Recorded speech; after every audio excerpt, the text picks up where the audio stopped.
ছিল একটি ধারণা, এই বাংলাদেশকে যখন নেতৃত্ব দেওয়ার কেউ নেই তখন এটা আমাকেই করতে হবে। এই সাহসী ভূমিকা নিয়ে যিনি কাজ করতে পারেন তিনি যদি আমার নেতা হন, তার নেতৃত্ব মেনে নিয়ে একটা দল করার মধ্যে গর্ব ছাড়া আর কিছু আছে? আমরা সেই গর্বিত দলের অংশীদার।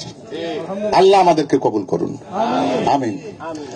আসুন আপনারা, উনি স্বাধীনতার ঘোষণা করলেন, সেই মুহূর্তে ওই পরিবারটির জন্য কি কোনো অর্থ সংস্থান করে গেছিলেন উনি? 25 তারিখ মার্চ মাসের বেতন পেয়েছেন উনি? জীবনেও পাননি। পাকিস্তানিটাকে তাকে পরবর্তীতে মার্চ মাসের বেতন দিয়েছে? দেন। পরিবারের জন্য কোনো পয়সা দিয়ে যেতে পেরেছিলেন উনি? পারেন নাই। তার সুবেদার মেজর যখন তাকে জিজ্ঞেস করেছিল যে স্যার আপনি চলে যাচ্ছেন, বেগম সাহেবকে কিছু বলে যাবেন না, তিনি কি উত্তর দিয়েছিলেন? যে তুই বলেছিলেন যে তুই কি বলে যাচ্ছিস? কই আমার বাড়ি তো পাবনা, আমি কি করে বলবো?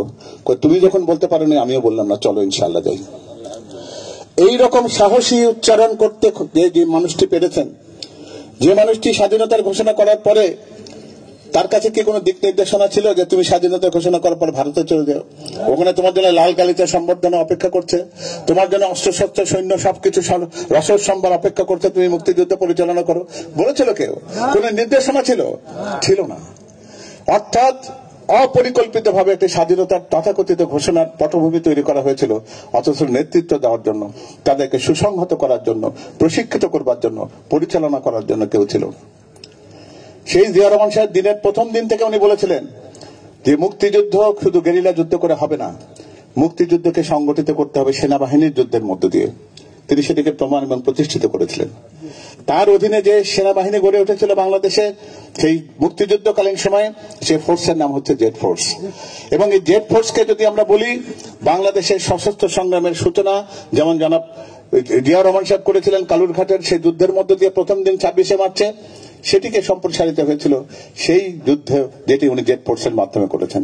আপনারা জানেন যে কামালপুরের যুদ্ধ, আপনারা জানেন যে শমশেরনগরের যুদ্ধ, শালুটিগড়ের যুদ্ধ, আপনারা জানেন যে সিলেটে এমসি কলেজ মুক্ত করার যুদ্ধ, সিলেটকে মুক্ত করার যুদ্ধ, সবগুলো পরিচালনা করেছিল জেড ফোর্স। বাংলাদেশ স্বাধীন বা মুক্ত হয়েছিল বা বলি বিজয় অর্জিত হয়েছিল 16ই ডিসেম্বর, কিন্তু বাংলাদেশের প্রথম বৃহত্তর জেলা হিসেবে যে জেলাটি মুক্ত হয়েছিল সেই জেলার নাম সিলেট, 14ই ডিসেম্বর 1971 সাল। কে করেছিলেন? শহীদ রাষ্ট্রপতি জিয়া রহমান। তাহলে যারা বলেন যে উনি মুক্তিযোদ্ধা না রাজাকার, তাদেরকে কি বলবেন? ওরা মানুষ না, ওদেরকে নিয়ে আমরা যত কম কথা বলি ততই ভালো। আপনারা খেয়াল করে দেখবেন, গতকাল জনাব তারেক রহমান তার বক্তৃতায় বলেছেন যে আমরা প্রতিহিংসার উত্তর, আমাদের যে নিপীড়ন নির্যাতন চালানো হয়েছে, উনি কখনো কিন্তু তার নিজের ব্যক্তিগত বা পরিবারের যে নির্যাতন অত্যাচারের কোনো বর্ণনা দেন না। অথচ আমরা আগের একজন প্রধানমন্ত্রীকে দেখেছিলাম যে বক্তৃতার মাইক হাতে পালে কান্নাকাটি, আমার পরিবার নাই সেই বলেছেন কোনোদিন তিনি। অথচ এই কথাটি সত্যি যে তার বাবা নিহত হয়েছিলেন, এবং যে নিহত হওয়ার পরদিন বাংলাদেশের পত্র পত্রিকা যদি আপনারা দেখেন যে 16ই আগস্ট 1975 সাল, কোন শোকের বার্তা ছিল? মুক্তির বার্তা ছাড়া অন্য কোনো কিছু ছিল কি?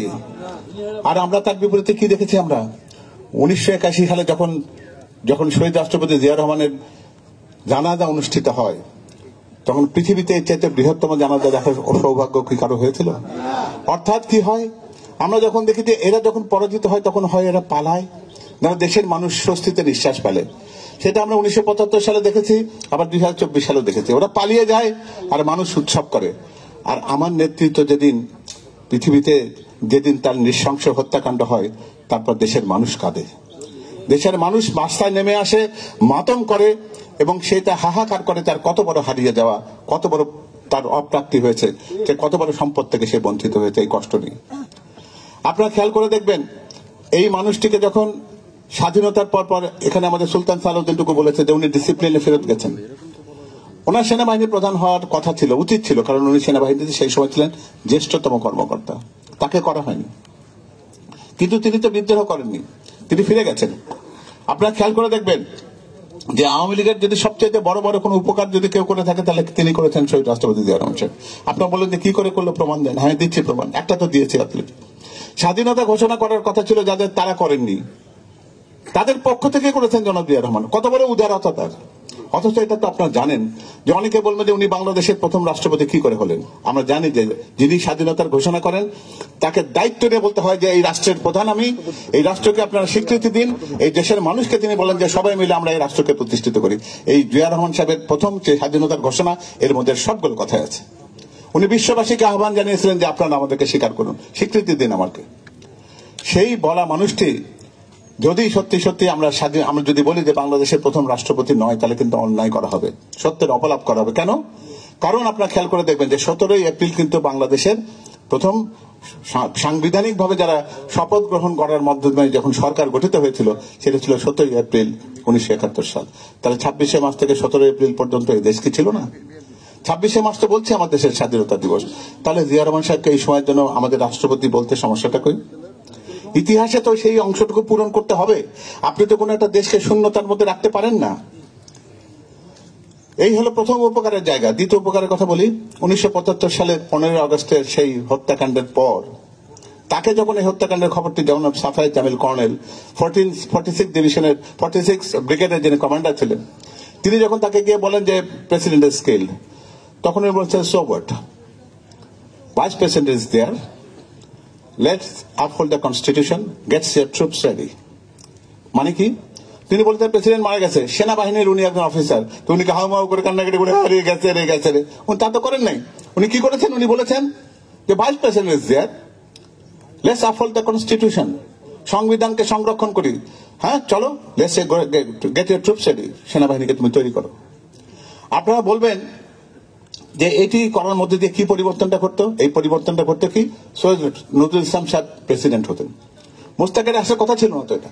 সেই পথ নির্দেশনা দিয়েছেন জিয়া রহমান সাহেব, শোনেননি তো তারা। মুস্তাকের প্রতি আনুগত্য ঘোষণা করেছিলেন যারা যারা যে ব্যক্তিগুলো ছিলেন তাদেরকে।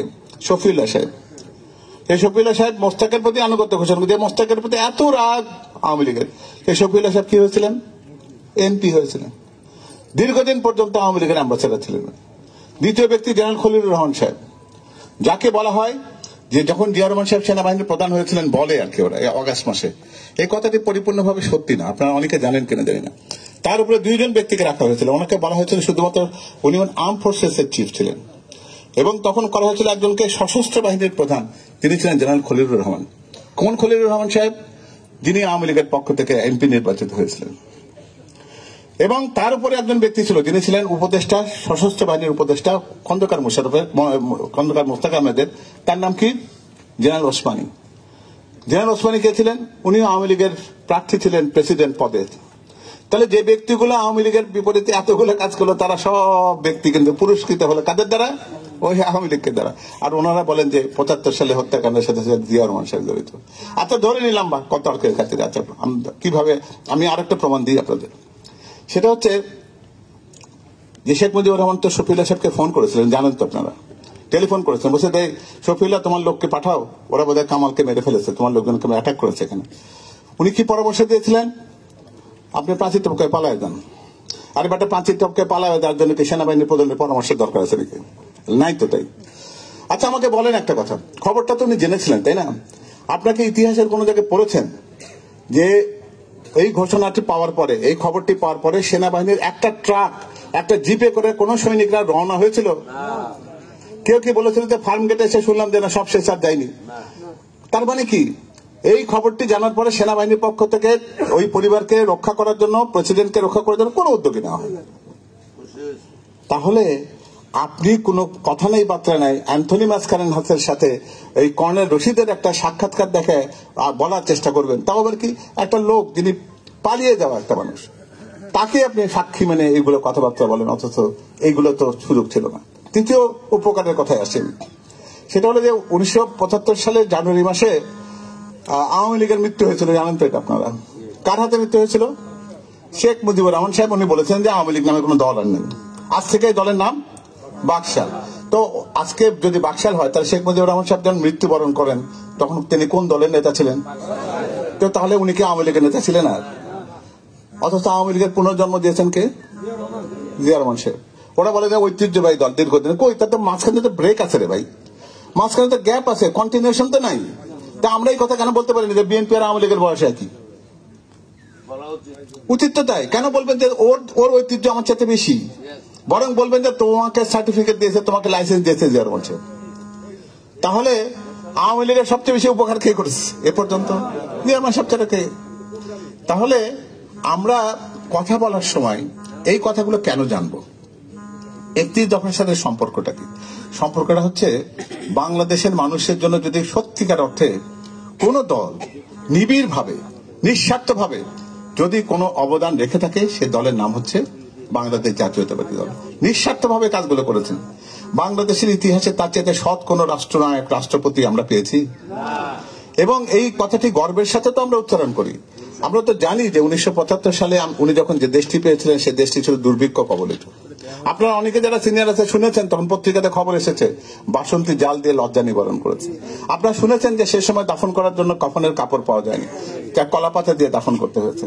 আপনারা এটাও শুনেছেন যে ডাস্টবিনে খাবার নিয়ে কুকুরের মানুষের মারামারি করতে হয়েছে, মানুষের বমি খাওয়ার চেষ্টা করেছে মানুষ, বাড়িতে ফ্যান নেওয়ার জন্য লাইন ধরে লোকে দাঁড়িয়ে থাকতো। এখানে অনেক মানুষ আছেন যারা কষ্ট করে সামনে দাঁড়িয়েছেন এক কৌটা শিশু খাদ্যের জন্য। এই বাংলাদেশটা তারা আমাদেরকে দিয়েছিল, তাই না? দুর্ভিক্ষের বাংলাদেশ, যে বাংলাদেশ তাকিয়ে থাকতো চট্টগ্রাম পোর্টে কবে রিলিফের জাহাজ এসে পৌঁছবে, সেই বাংলাদেশকে উনি পরিবর্তিত করেছিলেন স্বনির্ভর বাংলাদেশে। শুধু তাই না, শুধু স্বনির্ভরতা নয়, উনি 1978 সালে বাংলাদেশ থেকে গিনিতে চাল রপ্তানি করেছিলেন। তিনি বাংলাদেশকে একটি অর্থনৈতিক ভিত্তির উপরে এমনভাবে প্রতিষ্ঠিত করেছিলেন যে বাংলাদেশের অর্থনীতিতে দুটি জিনিস সংযুক্ত হয়েছিল। একটা হচ্ছে রেমিটেন্স, মধ্যপ্রাচ্যের। কিভাবে এনেছিলেন তিনি সৌদি আরবে গেছিলেন। সৌদি বাদশার কাছে তারা যখন তার সাক্ষাৎ হয়, দেখা হয় যখন, তখন তাকে বলেছে যে আপনি তো গরিব দেশের একজন রাষ্ট্রপতি, কি চান, আপনার জন্য কি করতে পারি? তো কিচ্ছু করার দরকার নেই, আমার দেশে অনেক সাধারণ ছেলে পেলে আছে, প্রশিক্ষিত নয় ওরা, আপনার এখানে অনেক ছোট ছোট কাজ আছে যেগুলো করার জন্য আপনি কি ওদেরকে নিতে পারেন? এক বাক্যে উনি রাজি হয়েছিলেন।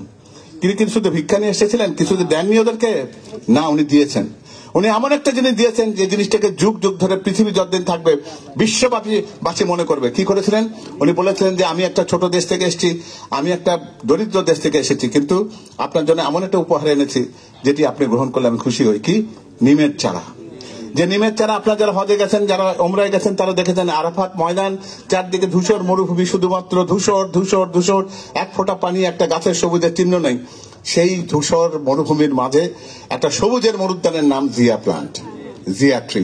পৃথিবী যে কোনো দেশ থেকে যে কোনো মানুষ যাক না কেন, তিনি বাংলাদেশকে পছন্দ করুন আর না করুন, জানুন আর না জানুন, ওই গাছ প্রমাণ করে দেয় পৃথিবীতে জিয়াউর রহমান নামে একজন ব্যক্তি ছিলেন, পৃথিবীতে বাংলাদেশ নামে একটি দেশ আছে।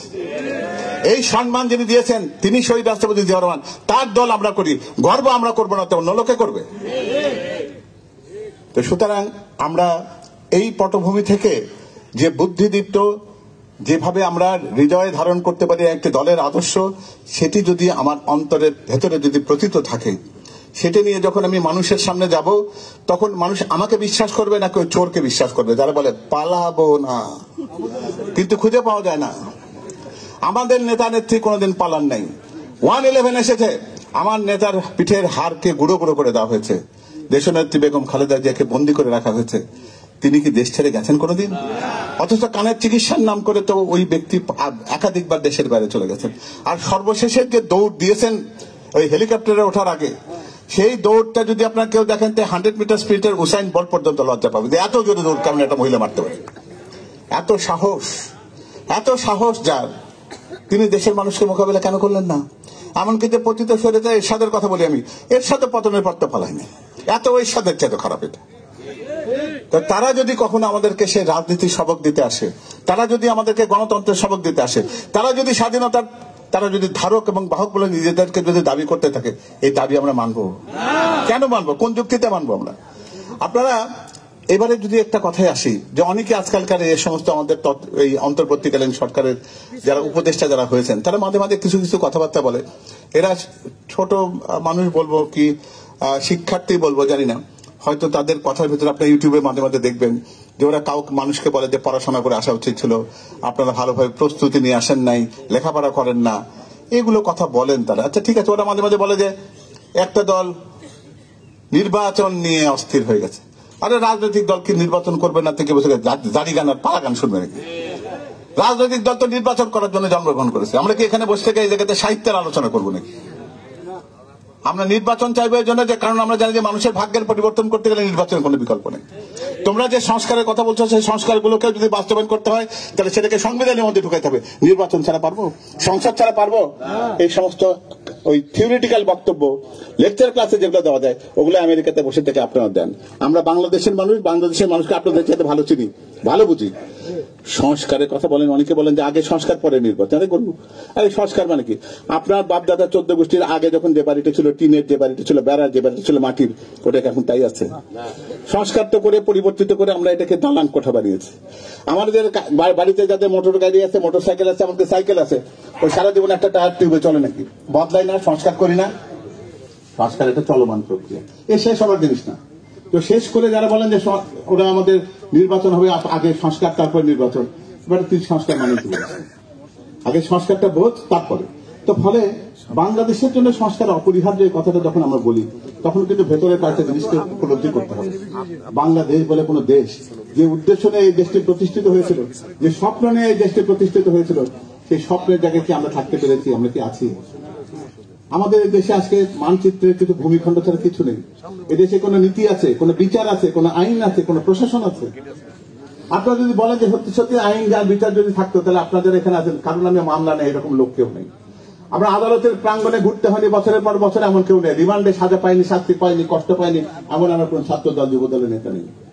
তাহলে যে দেশে আইনের শাসন নেই, যে দেশে মানুষের জন্য বিচার নেই, যে দেশে যুবকের কর্মসংস্থান নেই, সে দেশে একটা আমূল সংস্কার যদি আপনি না করেন এই দেশটাকে কি দাঁড় করাতে পারবেন? সেটি পারবেন না বলে কিন্তু আমাদের নেতা জনাব তারেক রহমান 31 দফার কথা বলেছেন এবং বলেছেন যে আপনি মানুষের কাছে যাবেন, মানুষের কাছে গিয়ে কি শুধু হ্যান্ডশেক করে বলবেন যে ভাই যান কেমন আছো?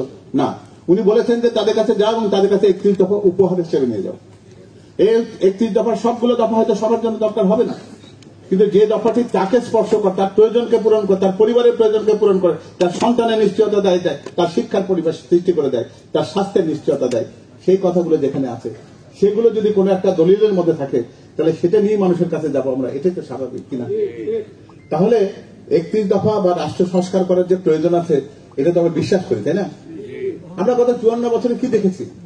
দেখেছি স্বাধীনতা, এটা তো ঠিক, কিন্তু বারবার দেখেছি দেশ স্বৈরাচারে আক্রান্ত হয়েছে, আমাদের স্বাধীনতা বিপন্ন হয়েছে বারবার।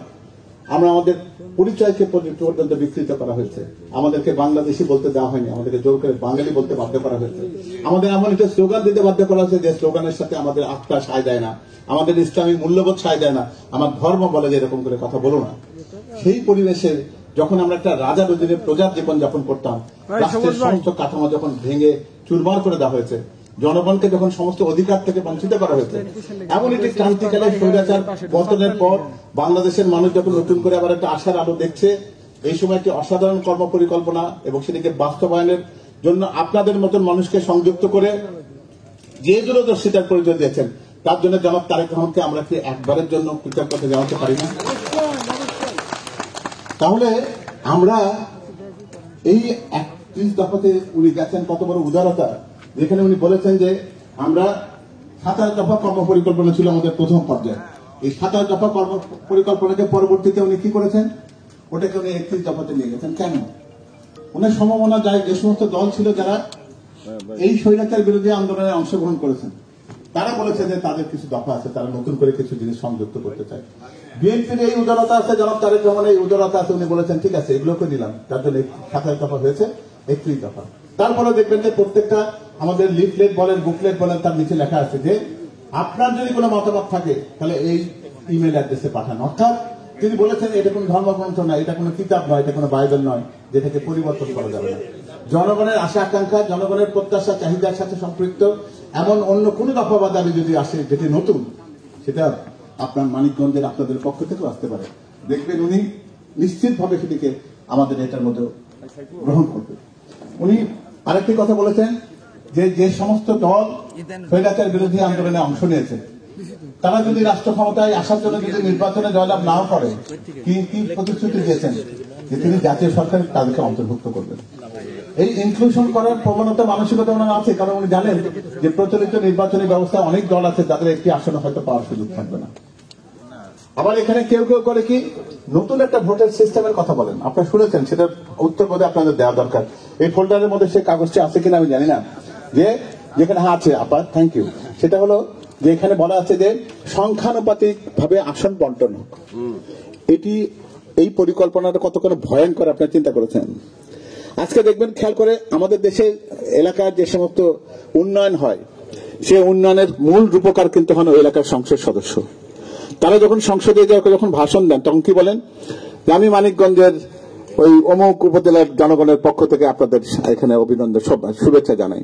তারপরে কি বলেন যে আমার অমুক জায়গাতে রাস্তা, অমুক জায়গাতে ব্রিজ কালভার্ট, অমুক জায়গাতে স্কুলের এমপিওভুক্ত করা, অমুক জায়গাতে মন্দিরের সংস্কার করতে হবে, অমুক জায়গাতে ব্রিজ কালভার্ট তৈরি করতে হবে। এই কথাগুলো বলে দাবি করে এবং মন্ত্রণালয় ঘুরে ঘুরে সেই বাস্তবতাগুলো কেন আনেন তিনি? কারণ তিনি নির্বাচনে যাওয়ার আগে প্রতিশ্রুতি দিয়েছিলেন, আর এই প্রতিশ্রুতিগুলো যদি বাস্তবায়ন না হয় তাহলে পরের নির্বাচনে তাকে কেউ ভোট দিবে। তো ফলে বাংলাদেশের অবকাঠামো উন্নয়নের জন্য এটাই কিন্তু একটা প্রচলিত পদ্ধতি। এইভাবেই কিন্তু বাংলাদেশে উন্নয়ন হয়েছে। আর আপনি যদি সংখ্যানুপাতে যদি নির্বাচন করেন তাহলে কোনো প্রার্থী নাই, মার্কা আছে। এই মার্কা দিয়ে যদি ভোট করেন আপনি, তাহলে কি হবে? বাংলাদেশে কোনো রাজনৈতিক দল নাই যার 40%-এর বেশি একক সমর্থন ছিল এই আগের হিসাব। এখন হয়তো পরিস্থিতি পাল্টেছে। আপনারা জানেন যে সম্প্রতি একটা তথ্য এসছে যে বিএনপির জনসমর্থন প্রায় 62% মতন। এটা যদি না হতো তাহলে কি হবে? কোন একটা দল এককভাবে সংখ্যাগরিষ্ঠতা নিয়ে সরকার গঠন করতে পারবে না। কি করবেন আপনি? কোয়ালিশন করবেন। আর কোয়ালিশনের অন্যান্য যে সমস্ত দল আছে বা শরিক আছে, তারা যখনই মনে করবে যে আমি এটাকে সমর্থন করতে চাই না, তখনই উনি যখন সরে যাবেন, তখন হবে কি একটা সরকারের পতন হবে। তো প্রতিদিন কি আপনি নতুন নতুন করে কোয়ালিশন সরকার গঠন করবেন নাকি? আবার একটা খারাপ জিনিস চিন্তা করুন, যে স্বৈরাচার পালিয়েছে, যে স্বৈরাচারের পতন হয়েছে, যে স্বৈরাচার আর দেশে নেই, তারাও যদি একটা নৌকা মার্কার প্রতিজ্ঞা যদি নির্বাচন করে এবং তাকে যদি 10% লোক ভোট দেয়, তাহলে 30টা সিট তাকে দিতে হবে। বাংলাদেশের মানুষ কি এই জন্য আন্দোলন করেছে, রক্ত দিয়েছে বাংলাদেশ? আমার ছাত্র জনতা শুধুমাত্র গত 17 বছরে নয়, বরং এই যে জুলাই আগস্টের এই আন্দোলনের মুহূর্তেও 5 শতাধিক নেতাকর্মী বিএনপির পক্ষ থেকে তারা প্রাণ দিয়েছেন দেশের জন্য। একটি রাজনৈতিক দল হিসেবে আমাদের চাইতে বড় ত্যাগ এই জুলাই আগস্টের আন্দোলনে আর কারো ছিল না। এই সত্যটিকে প্রতিষ্ঠিত করতে হবে। ছাত্র জনতার আন্দোলনের কথা যারা বলেন, তার পাশাপাশি এটাও বলতে হবে, সংখ্যা দাও, হিসেব দাও। তোমরা যারা বৈষম্য বিরোধী আন্দোলন করছো, তোমাদের কয়জন মানুষ এই আন্দোলন সফল করার জন্য প্রাণ দিয়েছে? আর বিএনপি, আমাদের ছাত্র দল, আমার যুব দলের কতজন মানুষ প্রাণ দিয়ে এটাকে সফল করেছে? কেন বলতে পারবো না? যেখানে আমার অংশগ্রহণ রয়েছে, যেখানে আমার আত্মত্যাগ আছে, সেই আত্মত্যাগের দাবির কথা আমি মানুষের কাছে কেন প্রতিষ্ঠিত করতে পারবো না? এখানে তো লজ্জার কিছু নেই। তাহলে তিনি সংযুক্ত করতে চেয়েছেন তাদের কাছে, এবং সেটাকে নিয়ে একটা পরিপূর্ণ দেশের একটা চিত্র এইভাবে চিত্রিত করতে চেয়েছেন যেখানে সব মানুষ আমাদের সাথে আছে। তিনি সকলকে নিয়ে কিন্তু রাষ্ট্র গঠন করতে চান এবং মেরামত করতে চান। উনি এমন করতে চান না যে আমরা শুধু রাষ্ট্র মেরামত করব, আর ওই স্বৈরাচার বিরোধী আন্দোলনের সঙ্গে যারা ছিলেন তারা চেয়েছে দেখবে দূর থেকে, ওই কষ্ট তিনি তাদেরকে দিতে চাননি। এই যে 31 দফাটা প্রণীত হয়েছে, 31 দফা কি শুধু 31 দফা আকাশ থেকে এসেছে? এটা কিন্তু এসেছে সেই মানুষটির কাছ থেকে। কোথায় এটা ইয়ে হলো কেন? কে? আমি চাপ দিয়েছি? এই ব্যাক করে আগে দিয়ে যাও। নিজে নিজে নয় তো, আমি তো কিছুই করিনি। আচ্ছা, সেখানে কি জিনিস আছে? আমরা 19 দফার কথা জানি। যারা বলেন যে এক উপদেষ্টা সেদিন এক কথা বলছিল, এক মহিলা উপদেষ্টা কি বলেছেন, যে সংস্কার যদি রাজনৈতিক দলগুলো করতেই পারতো তাহলে আমাদের এই দায়িত্ব নিতে হতো না। আরে মূর্খ, তোমাকে কি বলবো? 19 দফা কর্মসূচি কি দেশের জন্য কোন সংস্কার পরিকল্পনা না? অবশ্যই। ভিশন 2030 কোন সংস্কার পরিকল্পনা না? অবশ্যই। তাহলে সংস্কারের কাজ কে করে? আর জিয়া রহমান সাহেবকে 19 দফা কর্মসূচি দিয়ে শুধু কি 19 দফা কর্মসূচির মধ্যে কি নিজেকে সীমাবদ্ধ রেখেছিলেন? 19 দফাকে উনি বাস্তবায়িত করেন নাই? অবশ্যই। আপনি যদি 19 দফা কর্মসূচির একটি জায়গাতে শুধু আসেন, আমাদের জাতীয় পরিচয়ের কথা নিয়ে যদি একটু কথা বলি, তারা আমাদেরকে কি বানাবার চেষ্টা করেছিল? বাঙালি। দেখবেন, খেয়াল করে, পঞ্চদশ সংশোধনীতে লেখা আছে যে বাংলাদেশের জনগণ হবে বাঙালি আর নাগরিক পরিচয় হবে বাংলাদেশ। লেখা আছে, আপনি দেখবেন, খেয়াল করে, যারা আপনি দেখবেন, খেয়াল করে। আমি জেনেই বলছি, ওই যে স্বৈরাচার যারা বলে যে বাঙালি হচ্ছে আমাদের, এই ওটা আসে না স্লাইড? ওরা যারা বলে যে বাঙালি হচ্ছে আমাদের জাতীয় সত্তার পরিচয়, ওর পাসপোর্টের মধ্যে কি লেখা আছে? ন্যাশনালিটির মধ্যে ওনাদের শেখ হাসিনার পাসপোর্টের মধ্যে ন্যাশনালিটিতে কি লেখা আছে? বাংলাদেশি। এই ভণ্ডামি করার মানে আছে নাকি? তাহলে আপনি আসেন, 1972 সালে যখন সংবিধান প্রণীত হয়, তখন সংবিধানে আমাদেরকে বলা হলো যে আমাদের জাতীয়তার পরিচয় কি হবে? বাঙালি। 72 সালের সংবিধান। তখন এই সন্তুল লালমার বড় ভাই মানবেন্দ্র নারায়ণ লালমা শেখ মুজিবকে গিয়ে বলেন যে আপনি আমাদের কি করলেন, আমি তো বাঙালি না, আপনাদের মতন আমি কথা বলি না, আপনাদের মতো খাই না, আপনাদের মতো সাংস্কৃতিক উৎসব পালন করি না, আপনাদের মতো জামা কাপড়ও পরি না। তখন উনি কি বলেছেন তাদেরকে, তোরা কি হয়, তোরা বাঙালি হয়ে যা। ওরা কি বাঙালি হয়েছে? ওরা কি হয়েছে? শান্তি বাহিনী। ওরা শান্তি বাহিনী হয়েছে। হয়ে বলছে না, যখন তুমি আমাকে বাঙালি হতে বলছো আর আমি এটা হতে পারবো না, তাহলে আমার সত্তা আলাদা করতে হবে। অর্থাৎ আমি এই দেশটাকে আমার এলাকা থেকে বিচ্ছিন্ন করে আমার জন্য জম্মু ল্যান্ড করতে চাই। তাহলে এই যে বিচ্ছিন্নতার ধারণা দিয়েছে কোনটা, এই বাঙালি হয়ে যাওয়ার চেষ্টার কথা।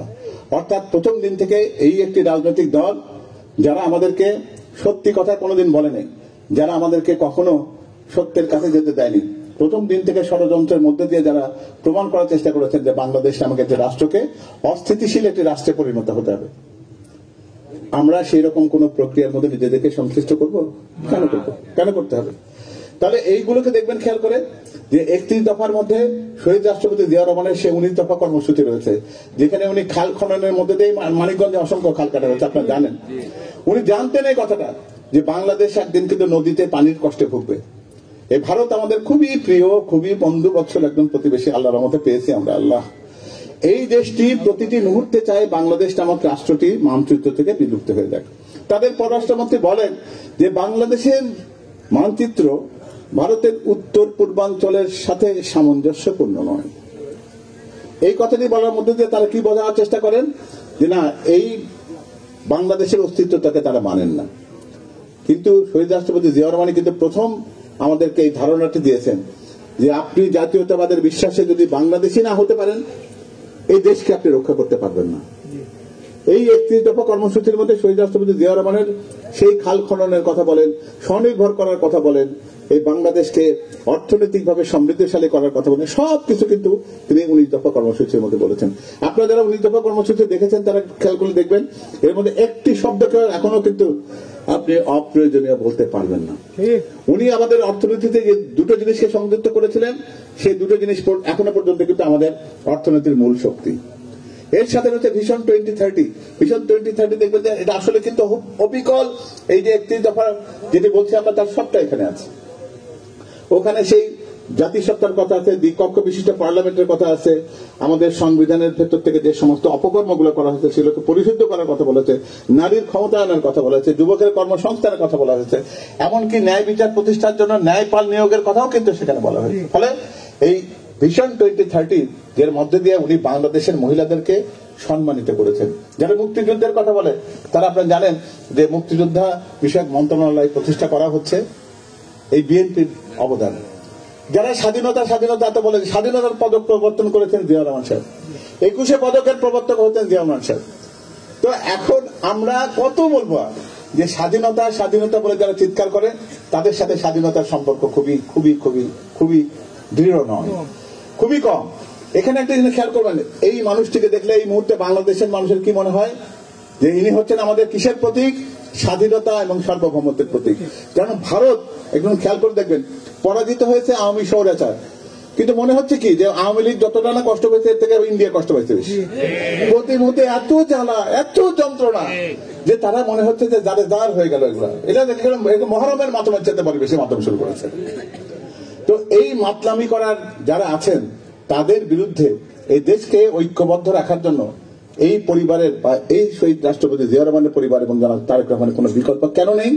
আমি বলি যে এটা আমার আবেগের কথা। হয়তো বলবেন যে আপনি বিএনপি সমর্থন করেন, আপনি তো বলবেন এটা, কিন্তু তার কথাটা তাও নয়।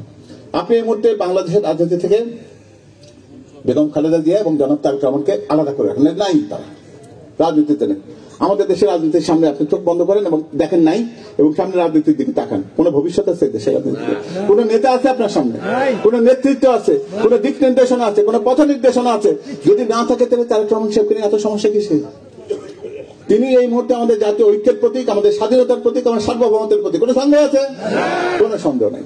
তাহলে এই যে 31 দফা যদি আপনি দেখবেন যে মোটা দাগে এখানে সাংবিধানিক সংস্কারের কিছু কথা আছে। আপনারা এত চমৎকার দর্শক শ্রোতা যে আমি হয়তো একটু বেশি কথা বলছি, আপনি কিন্তু মনে আমাকে বলবেন যখন আপনার মনে হয় যে আমার কথা ভালো লাগছে না, আমাকে জানাবেন। আচ্ছা, ঠিক আছে, থ্যাংক ইউ। সাংবিধানিক সংস্কারের কথা কিছু আছে, কিছু প্রশাসনিক সংস্কারের কথা। আপনাদের যাদের রোদ লাগছে তারা চেয়ার নিয়ে এই পাশে চলে আসতে পারেন, যাদের রোদে কষ্ট পাচ্ছেন তারা এই পাশে চলে আসেন। আচ্ছা ঠিক আছে ঠিক আছে। আচ্ছা মানে এটাও বললাম কি জানো, যে ওই আমার দফা আছে কিন্তু একটা হতে দেখবে যে 30 নম্বর এখানে রাখা আছে যে জলবায়ু পরিবর্তনের সাথে বৈশ্বিক পরিবর্তনের সাথে, কারণ ডিসেম্বর মাস পৌষ মাস তাই না, এখানে তো আমাদের এখানে শীতে কাপু কাপু হওয়ার কথা ছিল, মনে হচ্ছে যে একটা গ্রীষ্মকালের গরমের মতো অনুভূতি। ফলে 31 দফা এই ব্যাপারটাও অ্যাড্রেস করেছে, আপনারা গরমে কষ্ট পাচ্ছেন, এই গরমের কষ্ট যেন ভবিষ্যতে না থাকে সেটাও 31 দফায় তার সমাধান আছে আর কি ইনশাআল্লাহ। তাহলে জনকল্যাণের কথাগুলো আছে, যেমন একটা বেকারকে কি বলেছে 31 দফা কি বলছে, 1 বছর পর্যন্ত বেকারকে বেকার ভাতা দিতে চেয়েছে, তাকে কর্মোপযোগী করার জন্য তাকে প্রশিক্ষণ দিতে চেয়েছে। শিক্ষার মধ্যে বলেছে যে জ্ঞান ভিত্তিক এবং নিড ভিত্তিক বা চাহিদা ভিত্তিক দুই রকম ভাবে আমাদের শিক্ষা ব্যবস্থাকে বিন্যস্ত করা হবে। তো সবকিছু মিলে এবং অর্থনীতি এবং বাণিজ্যের সংস্কার তো অপরিহার্য। এই দেশের অর্থনীতি বলে কিছু আছে, আপনাদের যারা 15 বছর আগে ব্যবসা বাণিজ্য ছিল সেগুলো কি আছে আপনাদের কারোর কাছে?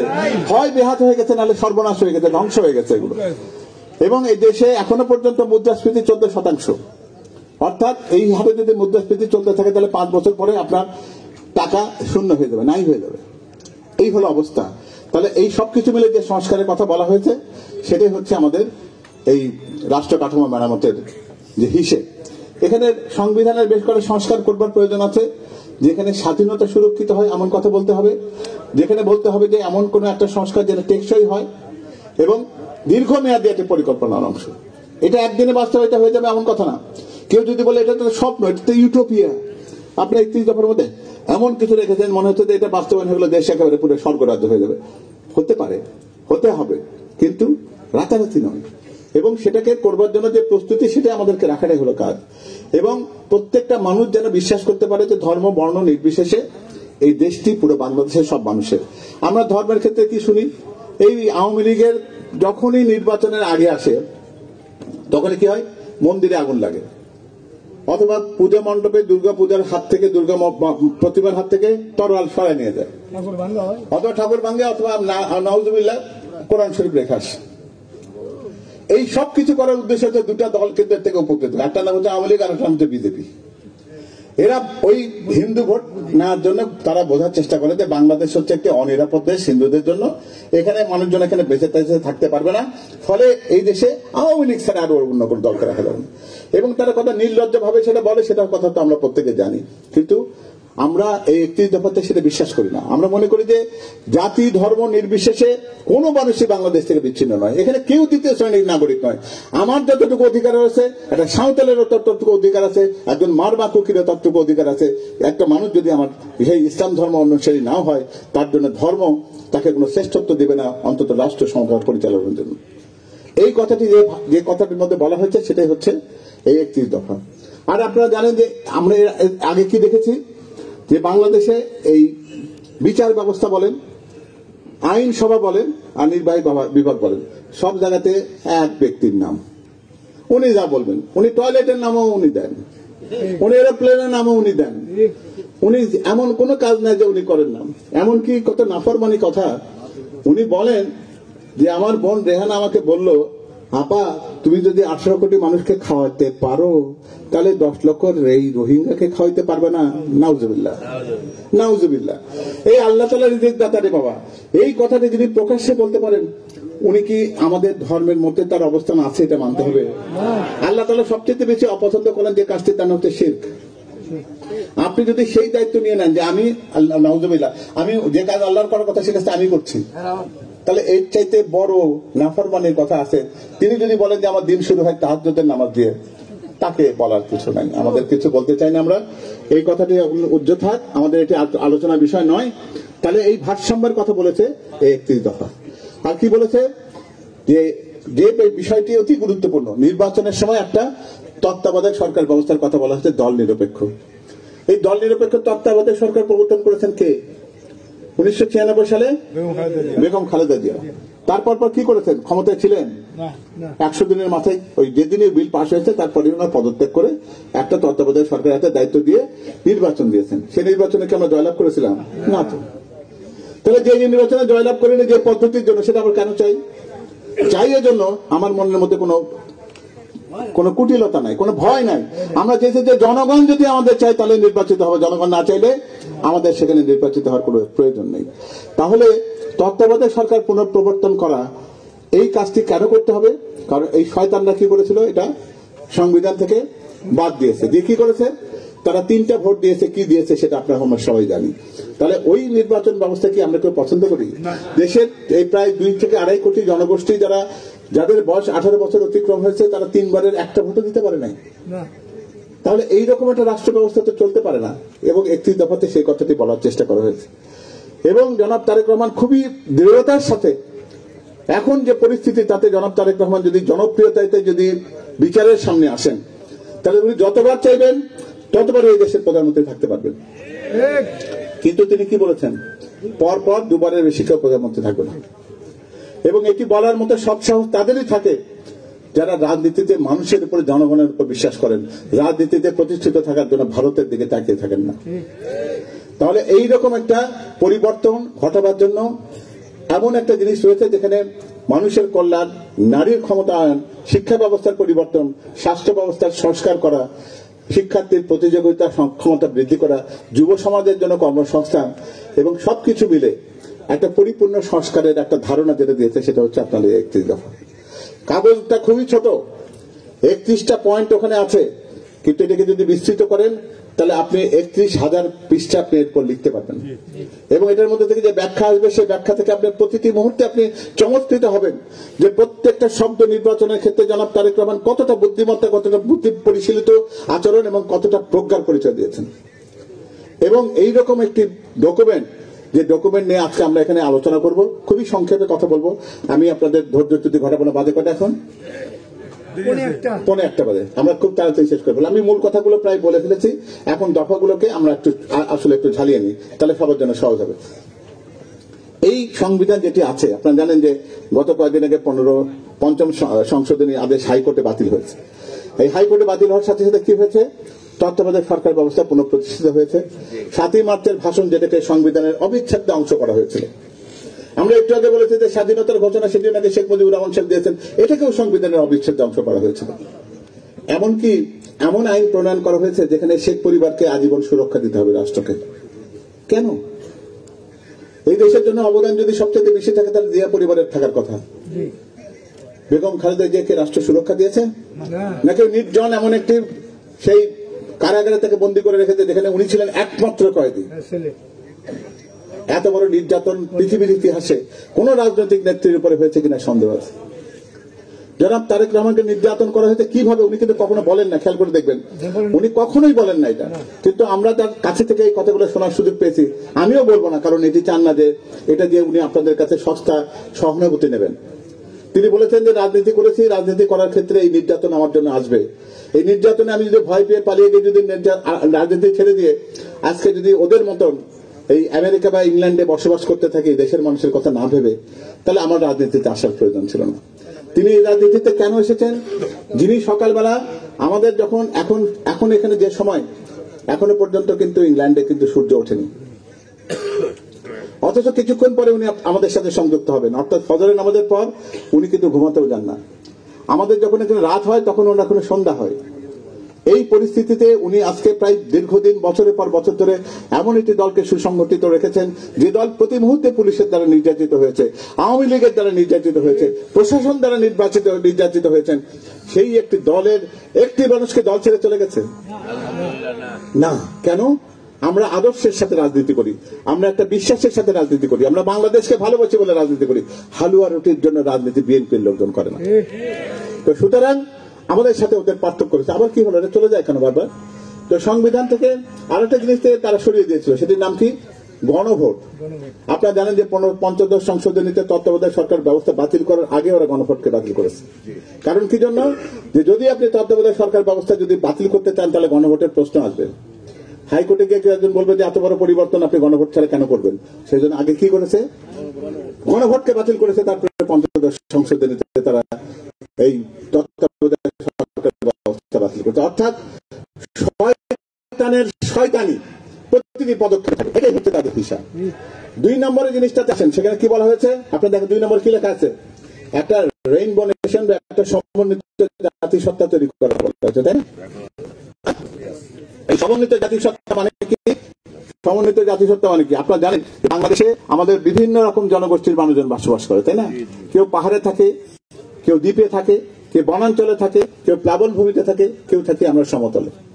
কিন্তু সব মানুষের অধিকার এই রাষ্ট্রের সমান, এই কথাটি বলা হয়েছে এখানে। কারণ আপনারা জানেন যে স্বাধীনতার পর একবার কিন্তু এইটাকে ধ্বংস করার চেষ্টা করা হয়েছিল। কিভাবে? 2 নম্বর, সেটা কি, আমাদেরকে বাঙালি বানাবার চেষ্টা করে কিন্তু এই সম্প্রীতিটাকে নষ্ট করে দেওয়া। বাঙালি হওয়া আমাদের পক্ষে সম্ভব নয়। জাতীয়তার পরিচয়, হ্যাঁ আপনি বাঙালি অন্য অর্থে হন, সেটাতে কোনো সমস্যা নেই। আপনি বাংলা ভাষায় কথা বলবেন, সেটা আমার মাতৃভাষা, কোনো সমস্যা নেই। কিন্তু বাঙালি যদি বলি, তাহলে কি সে শুধুমাত্র বাংলাদেশের বাঙালিকে বোঝায়? পশ্চিমবঙ্গ বাঙালিকে বলবেন না যে আমি তার সাথে অংশীদার? আবার পাহাড়ে যে লোকটি আছে সে তো বাংলা ভাষায় কথা বলে না, ও তো বাংলাদেশের বাঙালি কি করে হবে? তাহলে শহীদ রাষ্ট্রপতি জিয়া রহমান অনেক চিন্তা ভাবনা করে এমন একটি রাষ্ট্র পরিচয় দিয়েছেন যেটাতে আমরা সবাই একসাথে হাসি, একসাথে কাঁদি, একসাথে ঐক্যবদ্ধ হয়ে দেশের জন্য কাজ করি। সেই নামটি হচ্ছে আমরা বাংলাদেশ। এর মধ্যে কোনো দ্বিধা বিভক্তি নেই। আপনি বাঙালি যদি প্রমাণ করতে চান, তাহলে আপনাকে দিস্তার পর দিস্তা কাগজে লিখে লিখে প্রমাণ করতে হবে বা লিখতে হবে, এর পক্ষে যুক্তি খাড়া করতে হবে। আর বাংলাদেশি বলার জন্য আমার কোনো যুক্তির দরকার হয় না। এক কথাতেই বলতে পারি যে এই ভূখণ্ডের মধ্যে আমরা যারা বাস করি, আমাদের প্রত্যেকটির একটি পরিচয়, আমরা বাংলাদেশ, আমাদের অন্য কোনো পরিচয় নেই। আচ্ছা, এটা কি সমস্যা হচ্ছে তোমাদের? 3 নম্বরটাতে কি আছে? 3 নম্বর পয়েন্টে কি বলেছি আমরা? অবাধ এবং সুষ্ঠু নির্বাচনের জন্য একটি তত্ত্বাবধায়ক সরকার প্রতিষ্ঠিত করতে হবে। এই ব্যাপারে কথা আমাদের হয়ে গেছে। আমরা তত্ত্বাবধায়ক সরকার ব্যবস্থা নিয়ে ওনারা কি ঠাট্টা করে কি বলেছেন ওনাদের পার্টির সাধারণ সম্পাদক সাহেব? তত্ত্বাবধায়ক সরকার আজিমপুরে গেছে। তত্ত্বাবধায়ক সরকারকে আজিমপুরে গেছে নাকি আবার অন্তর্বর্তীকালীন সরকার হিসেবে পুনর্জাগরিত হয়েছে? আওয়ামী লীগ গেছে কোথায়? খুঁজে পাওয়া যায় না। আমরা বিএনপি কি কোনোদিন পালিয়ে গেছি? কোনোদিন? শহীদ রাষ্ট্রপতি জিয়া রহমান সাহেব যেদিন শহীদ হয়েছে তারপরে কি বিএনপি দেশছাড়া হয়েছিল? আবার যদি 1/11 পর যখন বিএনপি ক্ষমতা ছিল তখন কি দেশছাড়া হয়েছে? 96 সালে নির্বাচনের পর কি বিএনপি দেশছাড়া হয়েছে? হয়নি। শুধু তাই না, সংসদে 118টা সিট পেয়েছে। সুতরাং আপনারা কথায় কথায় বিএনপি আর আওয়ামী লীগ মুদ্রার এপিট আর ওপিট যারা বলেন, তাদেরকে বলবেন যে বেটা তুই তোর নিজেই তোর এপিট আর ওপিট, তোর নিজেরই সমস্যা আছে। তোর জন্ম বৃত্তান্তের ইতিহাস তুই অনুসন্ধান কর, এর মধ্যে ভেজাল পাবি। বিএনপির মধ্যে কোনো ভেজাল নাই। বিএনপি এক এবং অদ্বিতীয়, আমাদের সাথে কাউকে তুলনা করতে আসবে না। আমার দল স্বাধীনতার ঘোষকের দল, আমার দল এই দেশকে প্রতিষ্ঠিত করার দল, এই দেশকে গণতান্ত্রায়ন করার দল, এই দলকে স্বনির্ভর করার দল হচ্ছে বিএনপি। আমরা আওয়ামী লীগের সাথে আমরা আমাদের তুলনা করতে আমরা লজ্জা বোধ করি। আমাদের ওই রকম তুলনার দরকার নেই। আমরা আমাদের সত্তাতে অবিচল, আমাদেরকে আমাদের মূল্যায়ন করো, আমাদের মতন করে, অন্য কারোর সাথে তুলনা করার কোনো প্রয়োজন নেই।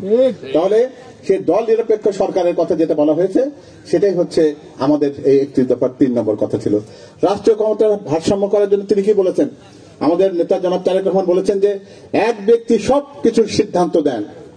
নিম্ন আদালতে বেগম খালেদা জিয়াকে কয়েক বছরের সাজা দিয়েছিল তথাকথিত দুর্নীতির মামলা। ওটা কি আসলে কোন দুর্নীতির মামলা ছিল? আপনারা যারা লয়ার আছেন তারা জানেন, এমনকি মুখে বললেও এটা কত বড় ভণ্ড, কত বড় মিথ্যুক।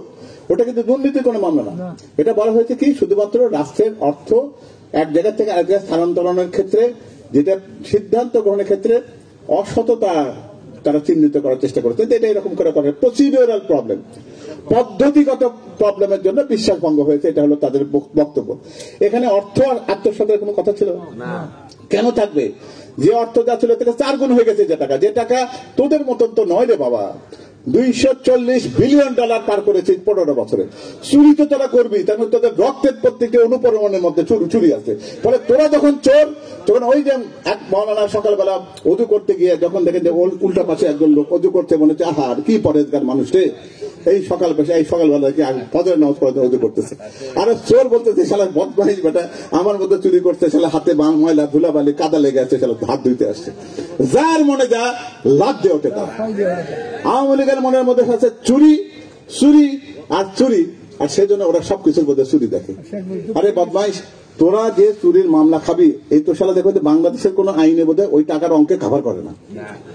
$বিলিয়ন চুরির কোন মামলা তো হয়নি। যা সে বলে কি বিচার করবো? এটা এই বিচার তো করতে গেলে এদেরকে তো ফাঁসি দিলে হবে না, এগুলোকে ঠ্যাঙ্গের মধ্যে দড়ি বেঁধে উল্টা এদিকে ঝুলে রাখতে হবে। এইরকম বিচার, কারণ এত বড় দুর্নীতির হিসাব বাংলাদেশের ইতিহাসে, কেন পৃথিবীর ইতিহাসে এত বড় মামলা খুঁজে পাবেন না। এমনকি এই মামলার কোর্ট ফি দেওয়ার পয়সা জোগাড় করা কঠিন হয়ে যাবে, এমন একটা কঠিন অবস্থা। এতই বড় হিসাব, যারা লয়ার আপনারা জানেন। এটা তারপরে কি বলেছেন উনি? যে প্রধানমন্ত্রী, রাষ্ট্রপতি, মন্ত্রিসভা সকলের মধ্যে ক্ষমতার ভারসাম্য থাকবে। কেউ যেন স্বৈরাচারী, স্বেচ্ছাচারী ইচ্ছা করলেও যেন হতে না পারে। অর্থাৎ কারো মনের মধ্যে যদি স্বৈরাচারী হওয়ার যদি সামান্য একটু স্বপ্ন, একটু কল্পনা এটা যদি থাকে, তাহলে সেটা নিশ্চিহ্ন হয়ে যাবে। এই কথাটি বলার সাথে সাথে যে রাষ্ট্রীয় ক্ষমতার একটা ভারসাম্য প্রতিষ্ঠিত করতে যেতে প্রধানমন্ত্রীর দায়িত্ব পালনের সময়সীমা 2 বছর, 2 টার্মের বেশি হবে না, এই কথা আমরা ইতিমধ্যে বলে ফেলেছি। আইনসভার উচ্চকক্ষের প্রবর্তন, এই কথাটা একটু কথা বলি। আপনাদের অনেকের কাছে হয়তো এরকম প্রশ্ন আসে যে আইনসভার উচ্চকক্ষের প্রবর্তন করতে হবে কেন? পৃথিবীর অনেক দেশে আইনসভার উচ্চকক্ষ আছে তো নাকি? ভারতে আছে না? ভারতে নিম্নকক্ষের নাম হচ্ছে লোকসভা আর উচ্চকক্ষের নাম হচ্ছে রাজ্যসভা। আর যদি আপনি ইংল্যান্ডের দিকে তাকেন, তাদের নিম্নকক্ষের নাম হচ্ছে হাউস অব কমন্স আর বড়টার নাম হচ্ছে হাউস অব লর্ডস। আমেরিকাতে কি আছে? নিম্নকক্ষের নাম হচ্ছে হাউস অব রিপ্রেজেন্টেটিভ এবং উচ্চকক্ষের নাম হচ্ছে সেনেট। সব দেশে তো আছে এটারে ভাই। কেন আছে? জনাব তারেক রহমান সাহেব বলেছেন যে দেখেন আমাদের প্রচলিত যে নির্বাচনী ব্যবস্থা, তাতে সত্যিকার অর্থে যারা অনেকে আছেন যে যারা পেশাজীবী, রাজনীতিবিদ, সামাজিক কর্মকাণ্ড করেন, শিক্ষাবিদ, কৃষিবিদ এবং বিভিন্ন রকম ভাবে সমাজে উন্নয়নের ক্ষেত্রে নিজেদের অবদান রাখেন, কিন্তু নির্বাচন আসে বলে যে না না বাবা ওইটা আমি পাবো না। কিন্তু রাষ্ট্র গঠনে, দেশ গঠনে তাদের অবদানকে কি অস্বীকার করতে পারবো আমরা? প্রয়োজন নেই তাদের। তাহলে তাদেরকে যদি আমরা সংসদে আনতে চাই, তাহলে সংসদের একটা আলাদা কক্ষের দরকার। সেটি হচ্ছে সংসদের উচ্চকক্ষ। আপনি বলবেন যে উচ্চকক্ষ মানে কি দোতলা আর নিম্ন কক্ষ মানে কি একতলা? নয়, আসলে কক্ষ একটা বলতে হয়, সেজন্য উচ্চ নিম্ন বলছি। কোনটাই উচ্চ নিম্ন নয়, বরং নিম্ন কক্ষটাই আসলে আসল শক্তিশালী কক্ষ, তাই তো? আপনি তো সবাই জানিয়ে দেন। তাহলে এটি যে উনি চিন্তা করেছেন, এই চিন্তার সাথে আমরা একসাথে একমত হতে পারবো না? একমত হতে পারবো, কারণ তিনি এত বড় একটা চিন্তা করছেন যেটা দেশের সমস্ত মানুষকে উন্নয়নের জন্য একীভূত করবে। এইরকম একটি চিন্তার নাম হচ্ছে আমাদের সেই সংসদে উচ্চ কক্ষের প্রবর্তন। 70 ধারা, এটা হয়তো গ্রামের একজন সাধারণ মানুষের কাছে অতি গুরুত্বপূর্ণ নয়, কিন্তু এটা একটা স্পিরিট। একটা দল যদি সত্যিকার অর্থে গণতন্ত্র মানা হয়, তাহলে কিন্তু সে দল এই প্রস্তাবের কথা বলতে পারে। আমি তো আমার সংসদ সদস্যদেরকে বেঁধে রাখতে পারতাম, কিন্তু আমরা বা বিএনপি চাননি যে তাদেরকে নিয়ে হট সেটিং করা হোক। সেই জন্য কি বলেছেন তারা? যে শুধুমাত্র আস্থা ভোট, অর্থ বিল এবং জাতীয় নিরাপত্তার সাথে যে সমস্ত আইন প্রণয়নের কাজ থাকবে, এর বাইরে অন্য যে কোনো বিল বা অন্য যে কোনো আইন প্রণয়নের ক্ষেত্রে আমার দলের সদস্য যদি আমার দলের বিপক্ষে ভোট দেয়, তার সংসদ সদস্য পদ যাবে না। এত বড় কথা বলতে পারে এমন একটি গণতন্ত্রকামী দল যারা সত্যিকার অর্থে মানুষের কথা ভাবে এবং গণতন্ত্রের কথা ভাবে। সেদিন কুমিল্লাতে ছোট একটা মেয়ে জনাব তারেক রহমান সাহেবকে প্রশ্ন করেছিল একটা, যে আপনি বলছেন যে আপনি 31 দফার মধ্যে ঢুকাইছেন যে সংবিধানে আপনি 70 ধারাকে আপনি এখানে সংশোধন করবেন, আপনার দলের মধ্যে কি 70 ধারা সংশোধনের চিন্তা আছে আপনার? তার উত্তরে আমি বলেছি, উনি বলেন যে ঠিক আছে আপনি উত্তর দেন। আমি বললাম যে তুমি মা দেখো, দেশের আমাদের দলের সর্বোচ্চ শীর্ষ নেতৃত্বকে তুমি যখন এই প্রশ্ন করতে পারো এবং তার জন্য তোমাকে কেউ মুখ আটকায় না, এটাই প্রমাণ করে যে এই দল গণতন্ত্রে তার দলের মধ্যে 70 ধারাকে প্রবর্তন করবে। সুতরাং এটি হচ্ছে বাংলাদেশের জাতীয়তাবাদী দলের স্পিরিট। নির্বাচন কমিশন এবং নির্বাচন ব্যবস্থার সংস্কার, আমরা সবাই জানি যে আমরা আমাদের দুর্ভাগ্য যে গত 15 বছরে আমরা নির্বাচন কমিশন পেয়েছিলাম 3 খান, তিনটা আমাদের 3টি অসাধারণ নির্বাচন দিয়েছে। এই 2টার নাম হচ্ছে হুদা। 2 হুদা কি কাজ করেছে? বেহুদা কাজ করেছে। একটা শিক্ষিত মানুষ রকিবুল হুদা ভোটারবিহীন নির্বাচন দিয়েছেন। এই গালফোলা ভদ্রলোক এসে এদের কি একটা নকাম করলেন, আমাদেরকে দিলেন একটা ভোটারবিহীন নির্বাচন। অর্থাৎ ভোট না দিলেও নির্বাচন হয়ে যায়, এমন চমৎকার ব্যবস্থা। আরেক খান আসলেন, আরেক হুদা, নুরুল হুদা। উনি কোন ভোট দিলেন? রাতের ভোট, অর্থাৎ আপনার কষ্টই করতে হবে না, আপনার পরদিনে যে ভোট হবে সেই ভোট আগের দিন হয়ে যাবে। জাপানের অ্যাম্বাসেডর কি বলেছেন? যে পৃথিবীর বহু দেশে চাকরি করেছি ভাইজান, পুলিশ আগের রাতে সিল মারে এমন কোন ভোট ব্যবস্থা বাংলাদেশের বাইরে আমি কোথাও দেখিনি। নাউজুবিল্লাহ, এর চাইতে লজ্জাজনক কিছু হতে পারে? আর সর্বশেষ এক আউয়াল এমন এক কান কোচ করেছেন, উনি করেছেন আমাদের কাছে আমিন আমিন নির্বাচন দিয়েছেন। তাহলে এইরকম নির্বাচনী ব্যবস্থাকে আমরা ভবিষ্যতে চাই না। আমাদের কথা নির্বাচন আমি জয়লাভ করব এমন কোন রকম রেফারি আমি খেলার মাঠে রাখবো না। খেলা শুরু হওয়ার আগে রেফারি আমার, লাইন্সম্যান আমার, মাঠ আমার, সব আমার করে নিয়ে নির্বাচনে নামবো। বিএনপি এমন রাজনৈতিক দল নয়। বিএনপি জনগণের প্রতি আস্থাশীল। বিএনপি মনে করে যে জনগণের ইচ্ছার প্রতিপালন হবে নির্বাচনের মধ্যে দিয়ে। নির্বাচন কমিশন হবে স্বাধীন, যে নির্বাচন কমিশনাররা নির্বাচিত হবেন যাদের না আউয়াল না, যারা হুদা না বেহুদা না, যাদের পিঠে মেরুদণ্ড আছে, যারা সত্যিকার অর্থে নীতিবান, সৎ সিদ্ধান্ত নেওয়ার ক্ষেত্রে সক্ষম এবং প্রজ্ঞাবান ব্যক্তি, সবার কাছে গ্রহণযোগ্য এমন লোককে নিয়ে তিনি নির্বাচন কমিশন করতে চান। এটি বিএনপির অঙ্গীকার, এটি 31 দফার অঙ্গীকার। আমরা এরপরে যদি তাকাই তাহলে দেখব যে এখানে আরো দুটি কথা খুবই গুরুত্বপূর্ণ আছে। ইভিএম পদ্ধতির নামে যে একটা ডিজিটাল কারচুপির পরিকল্পনা তারা করেছিল, আমরা বলেছি না। যেটা পরিষ্কার দেখা যায়, ইভিএম পদ্ধতিতে আপনি কি ভোটে রিকাউন্ট করতে পারবেন? কে ভোট দিয়েছে না দিয়েছে পুনরায় পুনর্গণনা করতে পারবেন? নো। তিনি বলেছেন কাগজের ব্যালটকে প্রবর্তন করতে হবে, তার মাধ্যমে আমরা ভোটার ব্যবস্থা করব। এবং ইউনিয়ন পরিষদ পর্যায়ে নির্বাচনে দলীয় প্রতীক ব্যবহার করার কোনো সুযোগ থাকবে না। যে ব্যক্তি মনে করেন যে তিনি যোগ্য, দল তাকে মনোনয়ন না দিলেও তিনি নির্বাচন করতে পারবেন। বিএনপি এই গণতান্ত্রিক পদ্ধতি প্রতিষ্ঠিত করতে চায়। এবং আরেকটা জিনিস আছে, রাষ্ট্রীয় সাংবিধানিক সংবিধিবদ্ধ যতগুলো প্রতিষ্ঠান আছে সেগুলোকে পুনর্গঠন করতে হবে। কেন করতে হবে? আপনার পাবলিক সার্ভিস কমিশন বা সরকারি কর্ম কমিশনের নাম শুনেছেন। আপনার ভাই বা ব্রাদার ভাতিজার কোনো চাকরি হয়েছে গত 15 বছরে? আপনারা কেউ কখনো কোনোদিন সরকারি কোনো প্রতিষ্ঠানে গিয়ে কোন রকম কোনো সেবা পেয়েছেন? দুর্নীতি দমন কমিশনের কাজ কি? ওখানে যদি আওয়ামী লীগের কোনো ব্যক্তির নামে যদি দুর্নীতির তথাকথিত কোন রকম মামলা হয়, তাহলে দুর্নীতি দমন কমিশন কি বলেন? আওয়ামী লীগের চরিত্র ফুলের মতো পবিত্র। আর আপনার নামে যদি কোনো দুর্নীতির মামলা দেওয়া হয়, তাহলে বলবে যে উনি সম্পত্তি হিসাবের মধ্যে একটা শেয়ারের দাম গোপন করেছেন। শেয়ারের দামের 300 টাকা গোপন করার জন্য তাকে 14 বছর জেল দিতে হবে। এই রকম দুর্নীতি দমন কমিশন কিংবা এইরকম সাংবিধানিক প্রতিষ্ঠান আমরা চাই না, যেটা সরকারি কর্ম কমিশনের নামে আমাদেরকে ক্ষতিগ্রস্ত করবে। এর মধ্যে এটা বলা হয়েছে যে কমিশন নিয়োগ করা হবে তারা শুধুমাত্র রাষ্ট্রের পক্ষ থেকে কোন নির্বাহী আদেশে যাবেন না, তাদেরকে ওই কমিশনকে সংসদের সামনে তাদের শুনানি হবে। ওই ব্যক্তিগুলো ওই পদের জন্য উপযুক্ত কিনা শুনানির মাধ্যমে সংসদ যখন তাকে বলবে যে হ্যাঁ এটি নির্বাচিত হওয়ার জন্য উপযুক্ত ব্যক্তি, উপযুক্ত কমিশন, তখনই শুধুমাত্র এই কমিশন কার্যকর হবে। জুডিশিয়াল কমিশন গঠন এবং সুপ্রিম জুডিশিয়াল কাউন্সিল প্রবর্তন করা যে জরুরি, এই ব্যাপারে কোনো সন্দেহ আছে আমাদের? নেই। কেন নেই? যে আমরা জানি যে বাংলাদেশের প্রধান রাষ্ট্রপতিকে একজন ডিজিএফ এর একজন মেজর সাহেব বুকে পিস্তল ধরে দেশ ছাড়া করতে পারেন, চট থাপ্পড় মারতে পারেন। আবার এমন এমন বিচারপতি আমরা দেখেছি যে বিচারপতি একটা দলের গুণগান করার জন্য টেলিভিশনের মধ্যে উপস্থাপিকাকে পারলে টুটি চিপে ধরে। শামসুদ্দিন আহমেদ মানিক, এইরকম মানিক আর হীরের খনি আওয়ামী লীগ, তারা বিচার ব্যবস্থাকে কলুষিত করেছে। বেগম খালেদা জিয়াকে নিম্ন আদালতে বিচারে শাস্তি দেওয়া হয়েছে, তথাকথিত শাস্তি বিচার 5 বছরের। উচ্চ আদালতে আমরা দেখেছি যে বিচারে কি হয়, ফাঁসি আদেশকে পরিবর্তন করে যাবজ্জীবন কারাদণ্ড বা মুক্তি দেওয়া হয়। সেই জায়গাতে কেউ কোনোদিন দেখেছেন যে 5 বছরের সাথে 10 বছর হয়? এটির পরিমাণে সেই হাইকোর্টের জজ সাহেবকে কি করা হয়েছে, সুপ্রিম কোর্টে পদোন্নতি দেওয়া হয়েছে। এইরকম বিচার ব্যবস্থা আমরা চাই না যে বিচার ব্যবস্থা শামসুদ্দিন মানিক কিংবা এনায়েতুর রহিমের মতন দলদাস তৈরি করে। আমরা এমন বিচার ব্যবস্থা চাই যে বিচার ব্যবস্থাতে কোন বিচারপতি জনাব তারেক রহমানকে যখন বলে যে মানি লন্ডারিং আইনে তাকে বেকসুর খালাস দেন, সেই বিচারপতিকে দেশ ছাড়া হতে হয়। আমরা এমন বিচার ব্যবস্থা চাই না।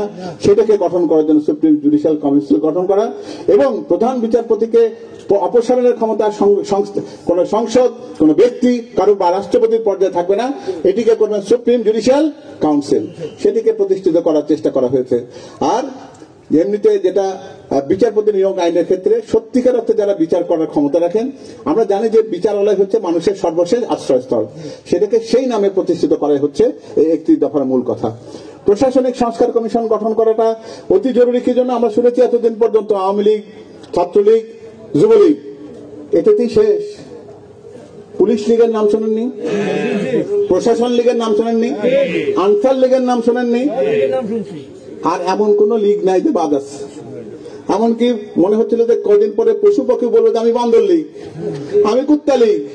এইরকম লীগের শেষ নাই। এমন কোন রকম প্রশাসনিক ব্যবস্থাপনা আমরা চাই না। সেটাকে দূর করতে গেলে শুধুমাত্র দক্ষতা, সততা, মেধা, অভিজ্ঞতা, এর বাইরে দিয়ে কোন ব্যক্তিগত পরিচয় বা কোন দলীয় পরিচয় কোন ব্যক্তির প্রমোশনের জন্য, পদোন্নতির জন্য, নিয়োগের জন্য কাজ করবে না।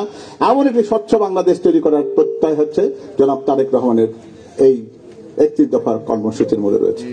মিডিয়া কমিশন, বাংলাদেশের মিডিয়াকে, কারণ পৃথিবীর সব জায়গায় মিডিয়াকে আমরা বলি রাষ্ট্রের চতুর্থ স্তম্ভ। চতুর্থ স্তম্ভ বলি আমরা, জানি আইন, বিচার এবং নির্বাহীর পরে হলো এই মিডিয়া। বাংলাদেশে কি মিডিয়া ব্যবস্থাপনা কিছু ছিল বা আছে? ওই মিডিয়া খুলে কি দেখেন, আরে একটি পরিবার বোধহয় দেশে, এক পরিবার ছাড়া কিছু নাই। আর এক তাহার যদি মহিলা ছাড়া পৃথিবী থেকে কোনো মহিলা নাই। এমনকি তিনি যখন বিদেশ থেকে ফিরে এসে সাংবাদিক সম্মেলন করতেন, আপনারা জানেন যে বাংলাদেশে কিছুদিনের মধ্যে আমাদের কি হয়েছিল, বিনোদনের বড় অভাব, বিনোদন নাই। আপনাদের এখানে একজন বিনোদন কর্মী ছিল, কি জানি নাম একটা ছিলেন, সংসদে গিয়ে গান টান গাইতো আর কি, লানত হোক। অন্তত আপনারা মানিকগঞ্জবাসী আর যাই করেন, ওই ব্যক্তি আপনার এই লজ্জা এবং কষ্ট থেকে যত তাড়াতাড়ি মুক্ত হতে পারেন, আল্লাহর কাছে এই দোয়া করতে হবে আমাদের। তাহলে এই মিডিয়া কমিশন কি করেছে, ওই মিডিয়া ব্যক্তিত্বরা ওই প্রধানমন্ত্রী সাংবাদিক সম্মেলনে কি বলতেন, কাঁদতে কাঁদতে, যে ওনার নামে রেখে হযরত ব্যবহার করা উচিত। আপনি কবে থেকে নিজের নামে রেখে হযরত ব্যবহার করবেন? বলেছে যে নেত্রী, আমরা খুব দুঃখের সাথে দেখতেছি, এতদিন আপনি ছিলেন আমাদের নেত্রী দেশে, আপনি কিছুদিন পরে বিশ্ব নেত্রী হয়ে যাবেন, আমরা আপনাকে হারাবো, এই কষ্ট কোথায় রাখবো? এটা প্রশ্ন। এই কষ্ট কোথায় রাখবো? বুকের মধ্যে রাখো। এই কষ্ট রাখার জন্য তুমি পূর্বাঞ্চলে 10 কাঠা প্লট পাচ্ছ, এই কষ্টটি রাখার জন্য তোমাকে টেলিভিশনে মালিকানা দেওয়া হচ্ছে। এইরকম দলদাস মিডিয়া আমাদের দরকার নাই। যে মিডিয়া সত্যকে সত্য, দিনকে দিন, রাতকে রাত, কালোকে কালো, সাদাকে সাদা বলে, এমন মিডিয়া বাংলাদেশে প্রতিষ্ঠিত হবে। এমনকি জনাব তারেক রহমান এটা বলেছেন, যে মিডিয়া, যে সংবাদপত্র আমাকে জবাবদিহিতার মধ্যে, প্রধানমন্ত্রীকে জবাবদিহিতার মধ্যে আনতে পারবে না, এমন মিডিয়ার দরকার নেই। আপনারা জানেন যে বিএনপি যখন ক্ষমতায় ছিল, এটা এর আগে বেগম খালেদা জিয়া এবং জনাব তারেক রহমানকে নিয়ে মাঝে মাঝে কার্টুন আঁকা হতো। এই শিশির ভট্টাচার্য আঁকতেন।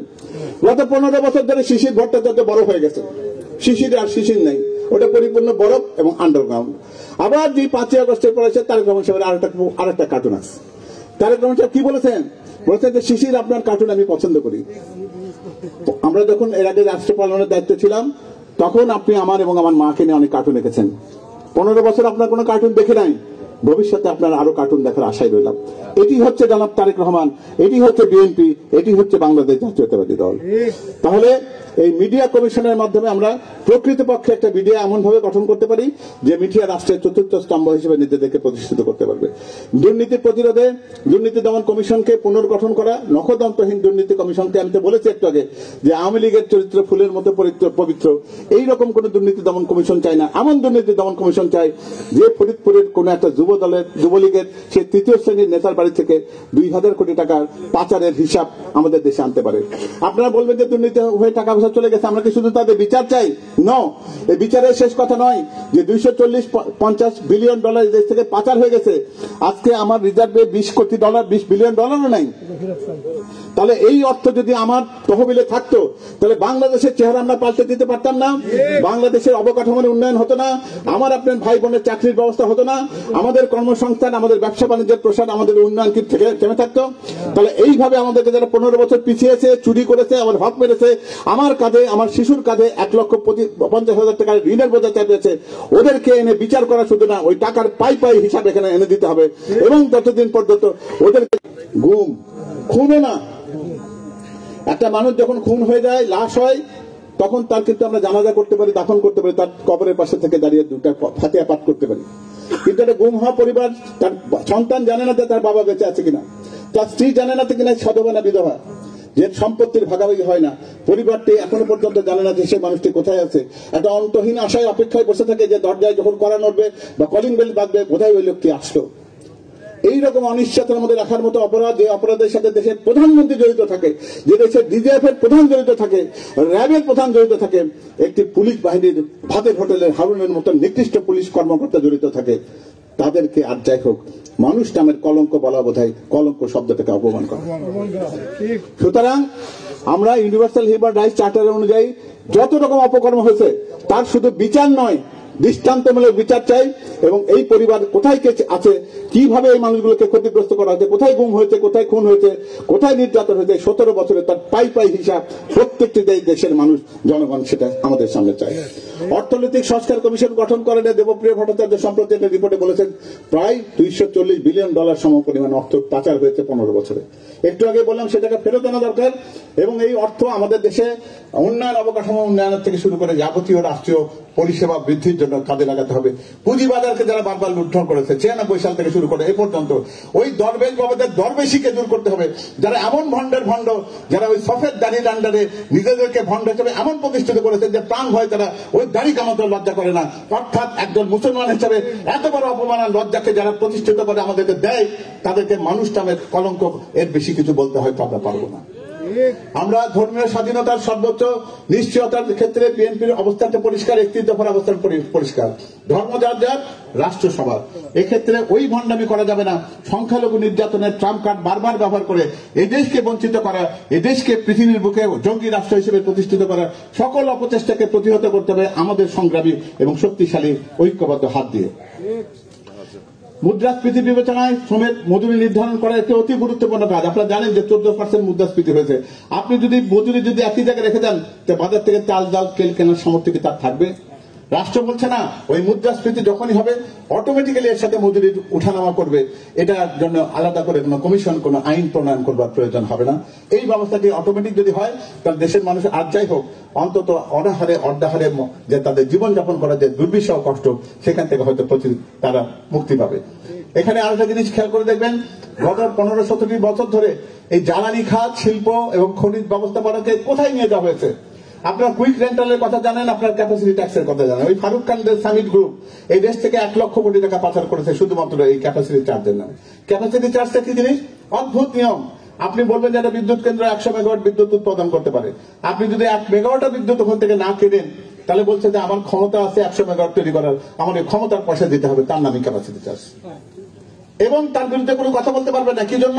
ওখানে কি করা হয়েছে? আইন ইনডেমনিটি বিল, অর্থাৎ এর বিরুদ্ধে কোনো আদালতে কোনো বিচার চাওয়া যাবে না।